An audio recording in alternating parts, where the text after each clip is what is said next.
Bonjour, je suis ici pour commenter sur les choses que M. Carney a fait dans les 2 semaines de pause parlementaire. We've never had a 2-week break in May. Some of you who follow our calendar closely will know this. It's now my experience that I think the Prime Minister created a 2-week pause in order to inundate us. It's a familiar phrase, flood the zone. We had 2 major discussion documents launched. You've heard now about the labor discussion document launched. The 2 documents launched on May 8th.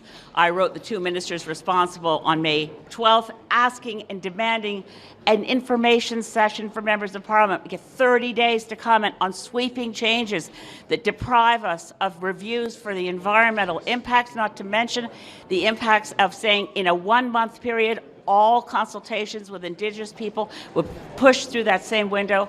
Then we had May 14th, a discussion document on the electricity grid. Then May 15th, we get a new version of the Alberta-Canada MOU.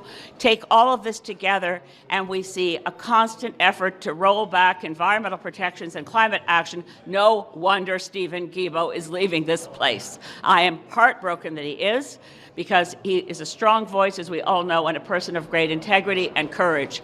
I am heartbroken, and I see that today the Prime Minister's comment on Steven Guilbeault's departure is, things change.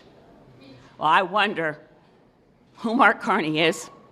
I wonder if, and I think my friend Steven Guilbeault is probably wondering, when did Carney change? When did the Liberal platform become the Conservative platform? When did they decide that when they put in the platform they wouldn't cut overseas development assistance, that in office they cut $2.8 billion from overseas development assistance? When did they decide that they weren't committed to the Paris targets? Because it's manifestly clear now that they can't reach them on the current trajectory. We could reach them if we were committed to doing so, and those targets aren't just about politics or targets. They're about survival of humanity and civilization on this planet. And now, the parade. Merci, mes amis.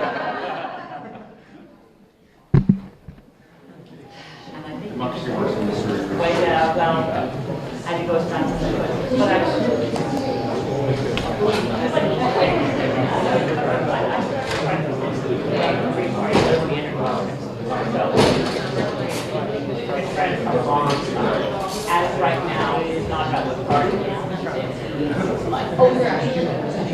Have you never seen that parade? You'll be speaking. I thought they were being Oh, no, not all. Absolutely. Oh, okay. And these bills are being pushed through, and they have not intended, and everyone's not actually. And to what end? What is that?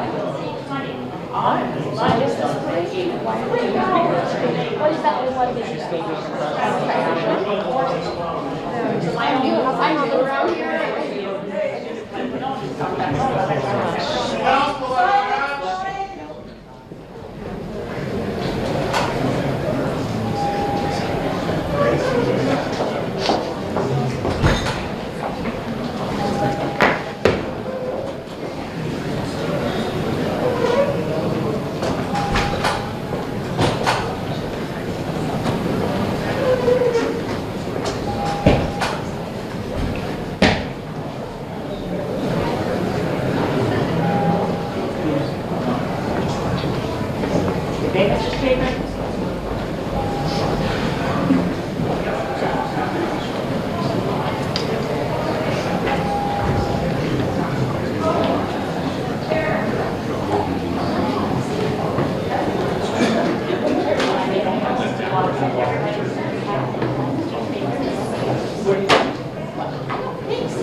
I was mostly crying.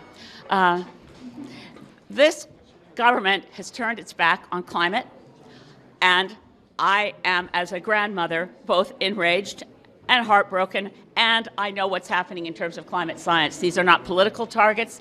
They're essential. C'est un enjeu primordial pour les Canadiens d'avoir un climat durable. Et maintenant, c'est tout menacé par l'industrie industrielle de l'énergie fossile.